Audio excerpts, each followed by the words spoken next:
Hi hello welcome back to അവർ channel. ഇന്നത്തെ നമ്മുടെ വീഡിയോ കറിവേപ്പ് എങ്ങനെ വീട്ടിൽ വളർത്തിയെടുക്കാമെന്നുള്ളതാണ്. കുറച്ച് കാര്യങ്ങളൊക്കെ ശ്രദ്ധിക്കുവാണെങ്കിൽ ആർക്കും തന്നെ കറിവേപ്പ് നമുക്ക് വീട്ടിൽ വളർത്തിയെടുക്കാം.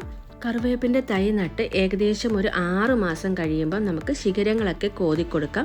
ഇങ്ങനെ ചെയ്യുവാണെങ്കിൽ നല്ല പുതിയ ബ്രാഞ്ചസുകൾ കിളിച്ചു വരും. സാധാരണ നമ്മൾ പ്രോണിങ് ചെയ്യുന്നത് മഞ്ഞുകാലം കഴിഞ്ഞിട്ട് ചൂട് തുടങ്ങുന്നതിന് മുമ്പാണ് കേട്ടോ.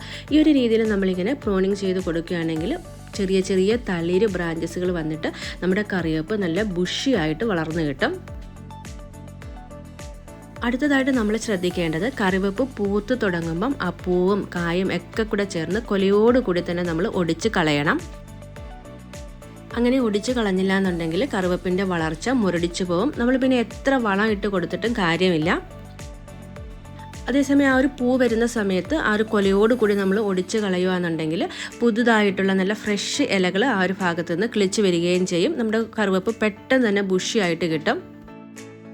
അടുത്തത് നമുക്ക് മിക്ക ആളുകൾക്കും അറിയാത്ത ഒരു കാര്യമാണ്, പലരും കറിവേപ്പില കറക്റ്റായിട്ടുള്ള രീതിയിലല്ല നുള്ളിയെടുക്കുന്നത്. ഇതുപോലെ ഓരോ ഇലകൾ വെച്ച് നുള്ളിയെടുക്കുകയാണെങ്കിൽ നമ്മുടെ കറിവേപ്പ് പെട്ടെന്ന് കരിഞ്ഞു പോകും കേട്ടോ. ഒരിക്കലും ഇങ്ങനെ കറിവേപ്പില നുള്ളിയെടുക്കരുത്. കറിവേപ്പില എപ്പോഴും ഈ ഒരു രീതിയിൽ ചെറിയ ശിഖരങ്ങളോട് കൂടി തന്നെ ഒടിച്ചാണ് കേട്ടോ എടുക്കേണ്ടത്. പലരും ഈ ഒരു രീതിയിലല്ല കറിവേപ്പില നുള്ളിയെടുക്കുന്നത്. ഇനി നിങ്ങൾ ഈ ഒരു രീതിയിലാണ് എടുക്കുന്നതെങ്കിൽ തീർച്ചയായിട്ടും കമൻറ്റ് ചെയ്യാനായിട്ട് മറക്കരുതേ. പിന്നെ നമ്മൾ ശ്രദ്ധിക്കേണ്ട മറ്റൊരു കാര്യമാണ്, ചൂട് തുടങ്ങുന്നതിന് മുമ്പ് കറിവേപ്പിൻ്റെ മൂട്ടിൽ ഈ ഒരു രീതിയിൽ മണ്ണ് വെട്ടിക്കൂട്ടാനായിട്ട്. മണ്ണ് അടുപ്പിക്കുന്ന സമയത്ത് തൊണ്ടും കൂടെ ഈ ഒരു തടത്തിൽ വെച്ച് കൊടുക്കുകയാണെങ്കിൽ നമ്മൾ ചൂട് സമയത്ത് ഒഴിക്കുന്ന വെള്ളമൊക്കെ ആ ഒരു കറിവേപ്പിൻ്റെ മൂട്ടിൽ തന്നെ നിന്നോളും. ഇനി നമുക്ക് കറിവേപ്പ് നല്ല രീതിയിൽ തഴച്ച് വളരാനായിട്ട് എന്തൊക്കെ വളപ്രയോഗങ്ങളാണ് ചെയ്യേണ്ടതെന്ന് നോക്കാം. തണുപ്പ് സമയത്ത് ഇതുപോലെ കുറച്ച് ചാരം വെള്ളമൊഴിച്ച് മിക്സ് ചെയ്ത് കറിവേപ്പിൻ്റെ മൂട്ടിൽ ഒഴിച്ചു കൊടുത്തിട്ട് മണ്ണൊക്കെ അടുപ്പിച്ച് കൊടുക്കുകയാണെങ്കിൽ തണുപ്പ് കഴിഞ്ഞ് നമ്മൾ ശിഖരങ്ങളൊക്കെ കോതി കൊടുക്കുമ്പോൾ പെട്ടെന്ന് തന്നെ കറിവേപ്പ് വളർന്നു കിട്ടും കേട്ടോ. ഡിസംബർ ജനുവരിയിലാണ് കേട്ടോ ഈ ഒരു വളപ്രയോഗം ഏറ്റവും നല്ലത്. അതുപോലെ തന്നെ പുളിപ്പിച്ച കഞ്ഞവെള്ളവും ഈ ഒരു രീതിയിൽ നമുക്ക് കറിവേപ്പിൻ്റെ മൂട്ടിൽ ഒഴിച്ചു കൊടുക്കാവുന്നതാണ്.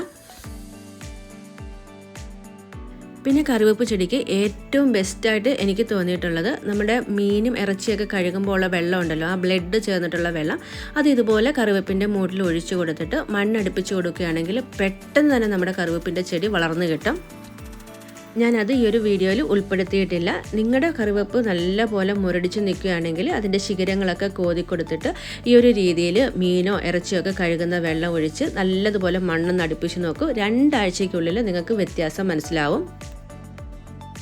അതുപോലെ ഡിസംബർ ജനുവരിയിൽ നമ്മൾ കറിവേപ്പിൻ്റെ ശിഖരങ്ങളെല്ലാം കട്ട് ചെയ്തിട്ട് വളപ്രയോഗങ്ങളൊക്കെ നടത്തി ചെറിയ ചെറിയ ബ്രാഞ്ചസുകളൊക്കെ വരുന്നൊരു സമയത്ത്, അതായത് ചൂട് തുടങ്ങുന്ന ആ ഒരു സമയത്ത് ഇതുപോലെ നല്ലപോലെ പുളിച്ചിട്ടുള്ള തൈര് 1-2 ടേബിൾ സ്പൂൺ എടുത്തിട്ട് ഒരു 1/2 ലിറ്റർ വെള്ളം കൂടെ ചേർത്ത് മിക്സ് ചെയ്തിട്ട് കറിവേപ്പിൻ്റെ മുകളിൽ ഒഴിച്ചു കൊടുക്കുകയാണെങ്കിൽ പെട്ടെന്ന് തന്നെ നമ്മുടെ കറിവേപ്പ് വളർന്നു കിട്ടും കേട്ടോ.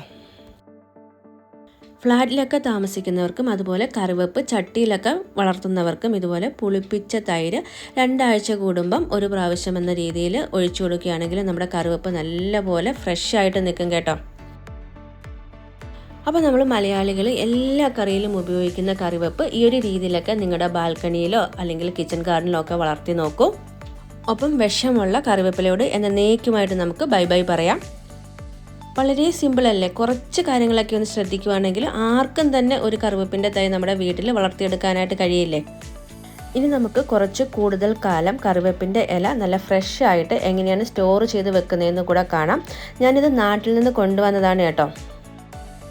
അവിടുന്ന് തന്നെ ഈ ഒരു രീതിയിൽ ഒരു വാഴയില വാട്ടി അതിനുള്ളിലാണ് ഞാൻ കറിവേപ്പിൻ്റെ ഇല നല്ലതുപോലെ പൊതിഞ്ഞ് പിന്നെ ഒരു ന്യൂസ് പേപ്പറും കൂടെ വെച്ച് പൊതിഞ്ഞാണ് കൊണ്ടുവന്നത്. ഈ ഒരു കറിവേപ്പില ഏകദേശം 1 മാസം ആവുന്നുണ്ട് കേട്ടോ. നോക്കിക്കേ, അത് നല്ല ഫ്രഷ് ആയിട്ട് തന്നെയാണ് ഇപ്പോഴും ഇരിക്കുന്നത്.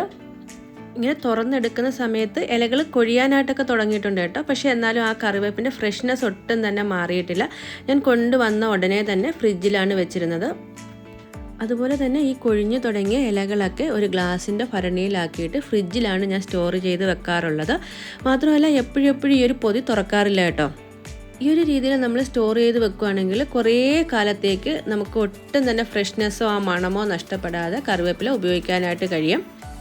അപ്പോൾ ഇന്നത്തെ നമ്മുടെ വീഡിയോ വളരെ ചെറിയ കുഞ്ഞിക്കാട്ടിയ ഒരു വീഡിയോ ആണ്, പക്ഷേ വളരെ ഉപകാരപ്രദമായിട്ടുള്ള ഒന്നാണ്. നിങ്ങൾക്ക് ഈ വീഡിയോ ഇഷ്ടപ്പെട്ടിട്ടുണ്ടെങ്കിൽ തീർച്ചയായും ഫ്രണ്ട്സിനും ഫാമിലിക്കും ഒക്കെ ഒന്ന് ഷെയർ ചെയ്ത് കൊടുക്കാനായിട്ട് മറക്കരുതേ.